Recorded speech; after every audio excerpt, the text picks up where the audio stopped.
Hola, buenos días.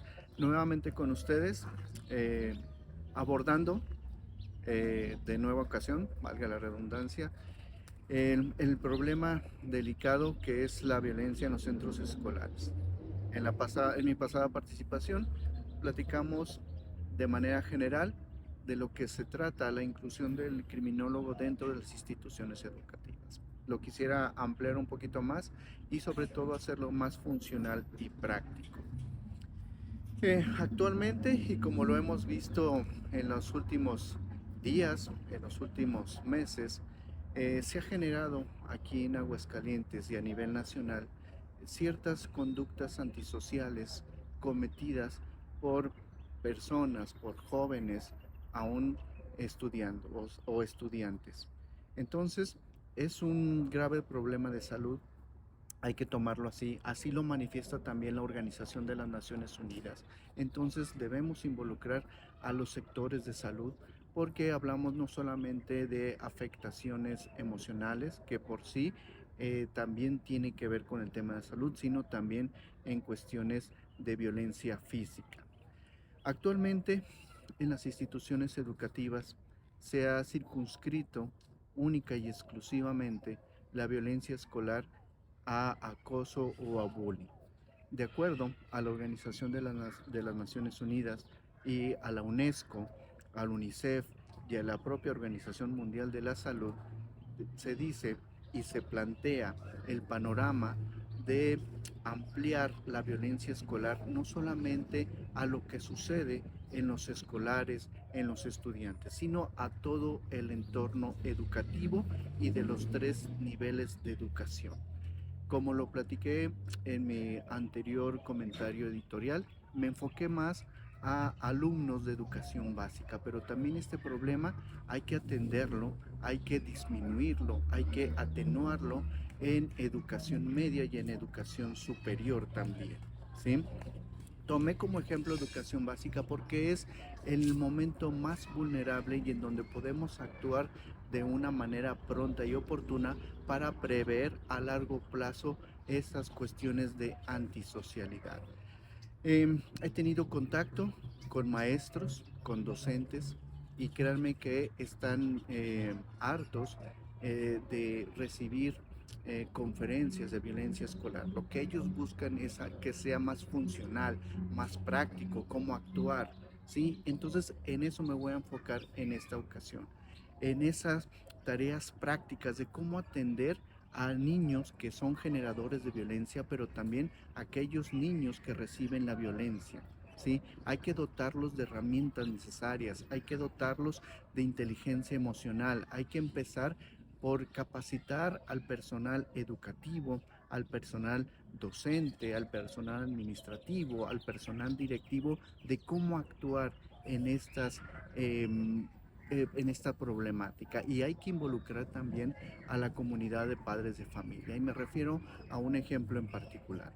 Una colega del Estado de México, ¿sí? También criminóloga, la llamaron para buscar una alternativa en una escuela de educación secundaria en el Estado de México. Un niño, y esto es caso real, un niño que estaba generando violencia, ¿sí? Dentro de su escuela, dentro de sus compañeros, no solamente acosándolos, amenazándoles, sino también de violencia física, ¿sí? Los maestros en el Estado de México no supieron qué hacer, tuvieron temor y ahorita van a saber por qué. Porque el niño amenazaba que su papá era sicario, era integrante de una cédula delictiva, entonces la comunidad educativa no estaba preparado, ¿sí? Para intervenir de una manera práctica, ¿sí? Por miedo, por temor.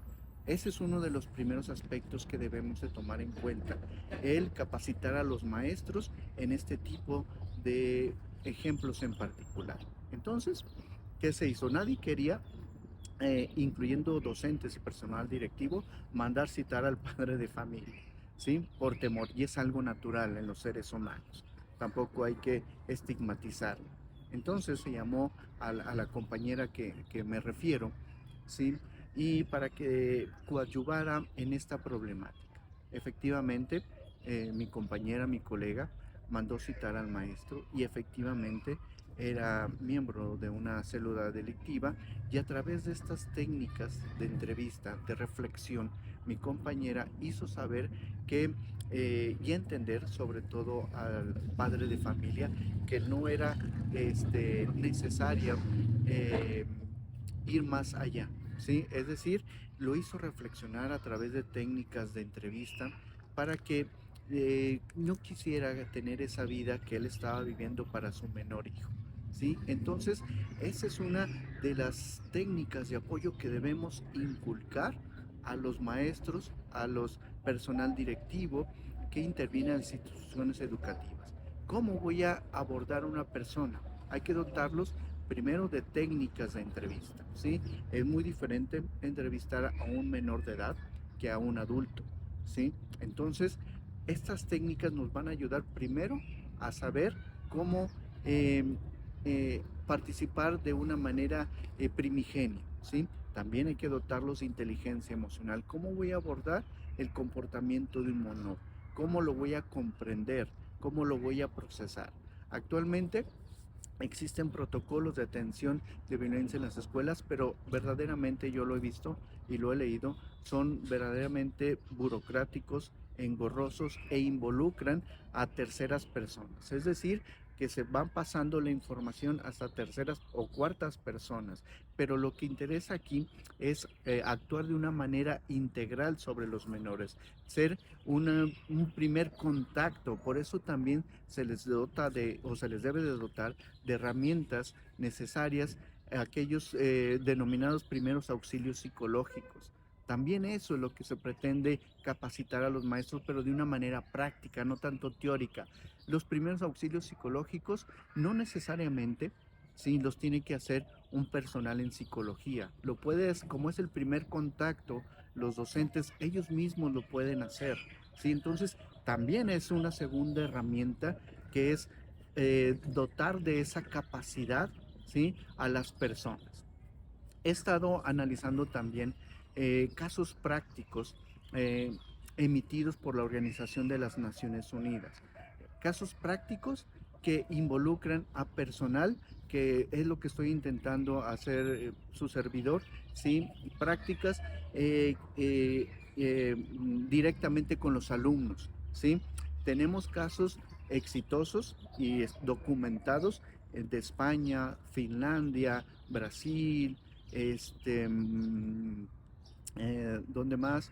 Eh, Reino Unido, ¿sí? Que podemos retomar esas prácticas que se han realizado de manera funcional dentro de las escuelas, con resultados extraordinarios. No significa copiar, ¿sí? Significa adecuar a nuestros propios usos y costumbres lo que podría servir de manera práctica para nuestra escuela. Es muy fácil, es muy fácil sancionar, ¿sí? Voy a separar, que también desafortunadamente esto se hace, voy a separar y voy a cambiar a los niños de las instituciones educativas, ¿sí? Esa no es una solución, ¿sí? No es una solución. ¿Por qué? Porque va a repetir esa conducta en otra institución educativa, ¿sí? Y me refiero aquí, en este ejemplo en particular, entra tanto educación básica, educación media y educación superior, ¿sí? Lo que se trata es, si queremos que un menor reciba una educación integral, ¿sí?, aplicar precisamente ese saneamiento, aplicar una política de prevención primaria y secundaria, ¿sí?, de las conductas antisociales. ¿Cuáles son estas? La prevención primaria son todos aquellos planes y programas que se realizan para prevención, en este caso en particular, de conductas antisociales en las escuelas de una manera general, ¿sí? Y la prevención secundaria de este tipo de conductas es sobre casos específicos en particular, directamente en las personas. Debemos entender eso, ¿sí? Debemos planearlo, debemos sobre todo hacerlo funcional. Sí, y hay que capacitar a los futuros maestros, ¿sí? Y ya los docentes en la práctica, ya no tanto con conferencias, sino con actividades funcionales. He tenido la fortuna, ¿sí?, en un centro de educación eh, eh, que prepara a los futuros maestros aquí en el estado de Aguascalientes de participar, ¿sí? De participar mediante talleres de cultura de paz. Entonces aprovecho ese taller de cultura de paz para dotarle de estas herramientas que estoy explicando a los futuros docentes en servicio, ¿sí? Pero no solamente mi trabajo debe de estribar ahí, sino a los propios docentes que están en funciones, que están frente a grupo, pero también a las instituciones educativas, pero también a las instituciones de gobierno, para formar un solo criterio de actuación. Eso es lo que se pretende hacer. Y hay que involucrar también a las instituciones de educación privadas, no solamente a las públicas. Hay que hacer de esto una generalización, ¿sí? Para proveer a todos los partícipes del sistema educativo de herramientas necesarias para la atención, protección, prevención y sobre todo disminución de estas conductas antisociales. Hay una premisa que es emitida por la Organización de las Naciones Unidas que dice que la violencia escolar es el reflejo de la sociedad de cada país y efectivamente tiene toda la razón, ¿sí? La violencia escolar que vivimos en nuestra República Mexicana, y me refiero a los tres niveles, es un signo inequívoco de a dónde va nuestra sociedad, ¿sí?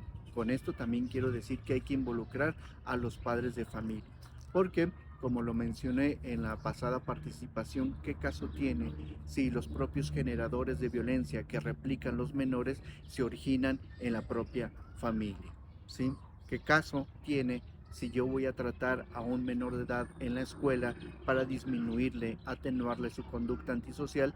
Al final del día lo voy a regresar al mismo generador, al mismo núcleo generador de conductas antisociales. Esto es una tarea de todos, ¿sí? Es una tarea funcional, es una tarea multidisciplinaria también.